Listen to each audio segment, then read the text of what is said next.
आज हम आपको बताएंगे कि भगवान की पूजा क्यों करनी चाहिए,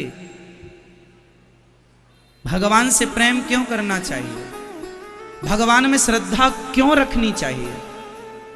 सुन लो। मेरी दुकान अच्छी चलने लग जाए इसलिए नहीं, मेरे बहू के बेटा हो जाए इसलिए नहीं, मेरे घर में किसी की मृत्यु ना हो इसलिए नहीं, मेरे घर में कोई बीमार ना पड़े इसलिए।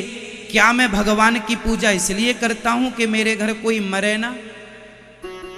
क्या मैं भगवान की पूजा इसलिए करता हूं कि मेरे घर में कोई बीमार ना पड़े? क्या मैं भगवान की पूजा इसलिए करता हूं कि मेरी दुकान, मेरा कारोबार अच्छा चले? यदि मैं इसलिए करता हूं तब पूजा नहीं करता, तब तो मैं भगवान से व्यापार कर रहा हूं, स्वार्थ हो गया। और आप लोगों की भक्ति इसलिए निष्फल होती है क्योंकि आप ना पहले कामना कर लेते हैं, हे भगवान तुम्हारी पूजा करेंगे पर बहू के बेटा हो जाए, हमारे बेटे की नौकरी लग जाए, हे भगवान ये हो जाए। जबकि भगवान की पूजा क्यों करनी चाहिए आज समझ लो। भगवान की भक्ति, भगवान की पूजा, भगवान से प्रेम इसलिए करना चाहिए क्योंकि भगवान ही हम सबका परम कल्याण कर सकते हैं। ये बेटा मिलना, बेटी मिलना, दुकान चलना, पैसा मिलना, ये तो तुम्हारे भाग्य का खेल है साहब। तुम्हारे भाग्य में जितना पैसा होगा मिलकर रहेगा, जितना सुख होगा मिलकर रहेगा, और जितना दुख होगा, भगवान राम के भाग्य का दुख उन्हें मिलकर रहा। मिला कि नहीं? राम जी के भाग्य का दुख, 14 साल का दुख उन्हें उनके भाग्य में लेकर पैदा भये थे, तो उनके भाग्य का दुख उन्हें मिला और उनके भाग्य का सुख उनको मिला। माता सीता के भाग्य का सुख भी मिला उन्हें कि राम की पत्नी बनने का सौभाग्य मिला, और वनवास में दुख भी मिला। तुम्हारे भाग्य का सुख भी तुम्हें मिलेगा, तुम्हारे भाग्य का दुख भी तुम्हें मिलेगा। ये तो भाग्य से है, भगवान का इसमें कोई लेना देना नहीं। पितामह भीष्म को बाणों की सैया मिली, वो कर्मों के अधीन है ना, चीजें कर्म दंड मिलना है। परंतु भगवान की पूजा फिर हम क्यों करें जब सब चीजें कर्म के हिसाब से मिलती। हमारा किया अच्छे का हमें अच्छा मिलना है, बुरे का हमें बुरा मिलना है, फिर भगवान की पूजा क्यों करें? भगवान की पूजा, भगवान से प्रेम सिर्फ इसलिए किया जाता है कि ये जो 84 का चक्कर है ना मेरी माँ, जन्म और मृत्यु का, इस जन्म और मृत्यु के चक्कर से तुम्हारे कर्म तुम्हें नहीं बचा सकते, केवल गोविंद की कृपा से बचा जा सकता है। इसलिए 84 के चक्कर में प्रभु मैं ना पड़ूं, सदा आपका बनकर आपके चरणों में रहूं, इसलिए भक्ति की जाती है। तुम्हारे कर्मों के आधार पर तुम्हें सुख दुख मिलता है, पर तुम्हें मोक्ष नहीं मिल सकता कर्मों के। मोक्ष की ताकत केवल भगवान के पास। यहां तक कि भगवान शंकर भी मोक्ष नहीं दे सकते। काशी में जब कोई आदमी मरता है तो भगवान शंकर मरने वाले व्यक्ति के कान में जासु नाम बल शंकर काशी देत सवहि सम गति अविनाशी, कान में जब तक राम नाम ना बोलें तब तक मोक्ष नहीं मिल सकता। मोक्ष की चाबी केवल भगवान राम, भगवान श्री कृष्ण, भगवान श्रीमन नारायण के पास है। यदि शंकर जी के पास तुम चले गए और कहा कि हे भोलेनाथ हमारा मोक्ष कराइए, तो भगवान शंकर आपको ले जाकर भगवान श्रीमन नारायण की गोद में डाल देंगे। प्रभु इसे कृपा करके अपना चरण, अपना परम धाम प्रदान करो। मोक्ष के लिए भक्ति की जाती है, प्रेम होगा, प्रेम से हमें जन्म मृत्यु के चक्र से मुक्ति मिलेगी। अच्छा ये बताओ, आप लोगों का कितनी बार जन्म हो चुका है संसार में? आपका कितनी बार? नहीं पता। मैया बताओ आपका कितनी बार आप आई हो? आप कितनी बार मेरी मां? एक बार। तो पहली बार आप किसी की अम्मा बन गई हो, इसके पहले नहीं? नहीं। आप करोड़ों बार करोड़ों बच्चों की मां बन चुकी हो, करोड़ों बार आप पुरुष भी बन चुकी हो, किसी का बाप भी बन चुकी हो। यही तो जन्म मृत्यु है। पुनरपि जननम पुनरपि मरणम पुनरपि जननी जठरे शयनम।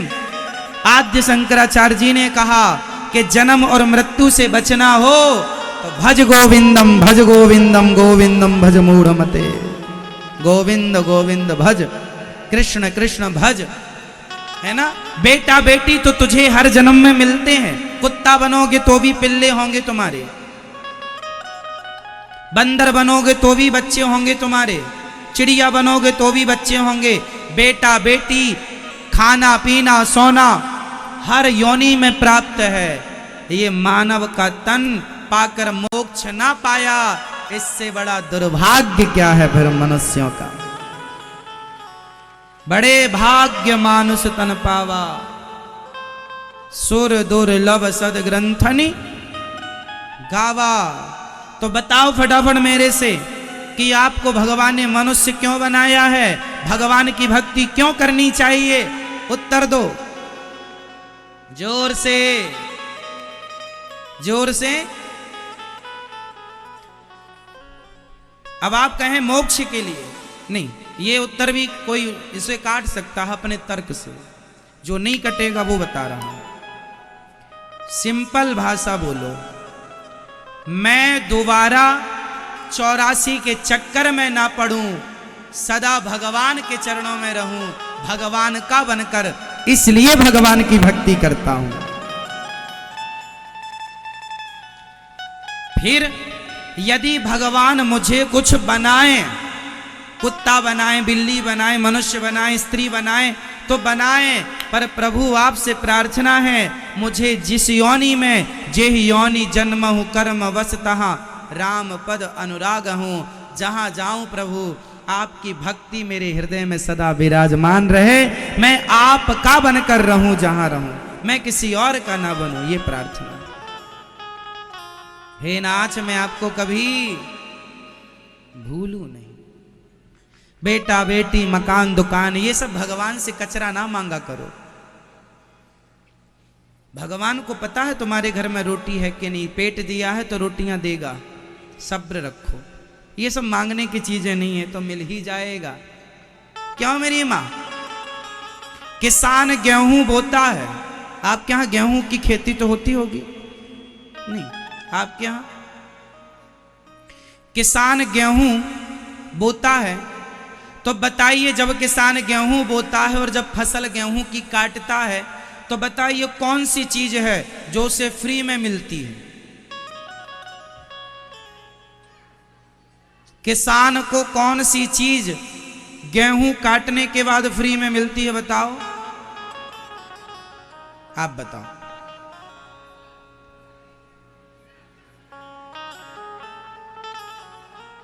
पीछे की मैया बोल दो फटाफट। दादाजी बोल दीजिए। किसान को फ्री में क्या मिलता है?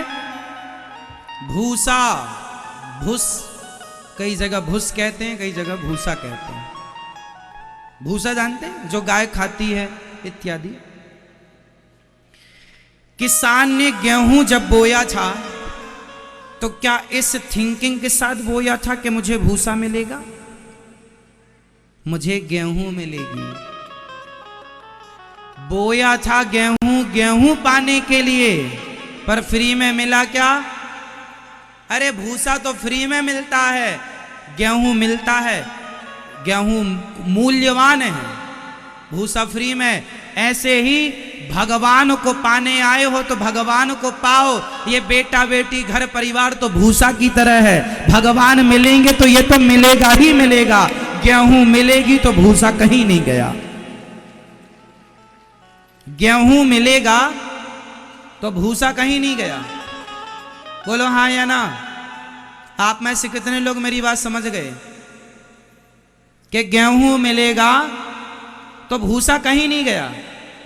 भगवान मिलेंगे, भगवान के पीछे भागो, तो भगवान के पीछे भागने वाले को बेटा बेटी पैसा धन दौलत मान बड़ाई सब ये भूसे की तरह है। मान बड़ाई इज्जत पैसा ये सब मिलेगा, कहां जाएगा? गेहूं है तो भूसा वहीं तो है जहां गेहूं है। तो तुम लोग भूसे के पीछे भाग रहे हो, गेहूं छोड़ दिया। गेहूं है कृष्ण, गेहूं मीन्स भगवान श्री कृष्ण, और भूसा मीन्स बेटा बेटी घर परिवार मान बढ़ाई पद प्रतिष्ठा सब भूसा है। तो किसे पाना है, भूसा को या गेहूं को? गेहूं कौन है? गेहूं कौन है? श्री कृष्ण श्रीमन नारायण। मोक्ष पाओ मेरी मां, यदि तुम मर गई और मरने के बाद तुम्हारा फिर से जन्म हो गया तो समझ लेना कि मानव बनना व्यर्थ चला गया। सब्सक्राइब करें हमारे YouTube चैनल साधना गोल्ड को और पाएं वीडियो सबसे पहले। और हाँ, बेल आइकन दबाना ना भूलें।